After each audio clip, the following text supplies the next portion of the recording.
Good evening everyone, আশা করি তোমরা সবাই ভালো আছো, সুস্থ আছো আর স্বাভাবিক আছো। আবার অনেক দিন পর ব্লগ নিয়ে চলে এসেছি, বিকজ আমরা যাচ্ছিলাম মুভি দেখতে সকলে মিলে। অনেক অনেক অনেক বছর পর বাবা মেবি লাস্ট 8 to 10 ইয়ার্সের মধ্যে কোনো মুভি হলে যায়নি দেখার জন্য, তো বাবাকেও জোর করে নিয়ে গেছিলাম আমরা সবাই মিলে। তো তোমাদের সঙ্গে ফিডব্যাকটা শেয়ার করলাম। কালকে রাতে আর ফিডব্যাক শেয়ার করতে পারিনি because I was not in a state to share. তো তোমরা দেখে নাও ফিডব্যাকটা। মুভিটা দেখার পর আমি একটাই শুধু কথা বলতে চাইবো, আমাদের মা বাবা আমাদেরকে খুশি করার জন্য তাদের সবটুকু দিয়ে দেয়, তারপরে ওরা শুধু আমাদের থেকে একটু ভালোবাসাই চায় ওদের বুড়া পাতে। তো এতটুকু তো আশা করি ওদেরকে ইন রিটার্ন দেওয়াই যেতে পারে।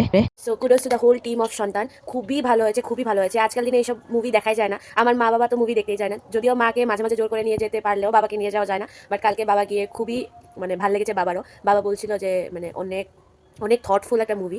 শুধু বাবা না, যারা দেখেছে আর রেদার আই উড সে কি সবারই যতজন মুভি হলে ছিল যাদের বোঝ ছিল সবারই চোখ দিয়ে জল এসেছে মুভিটা দেখার পর।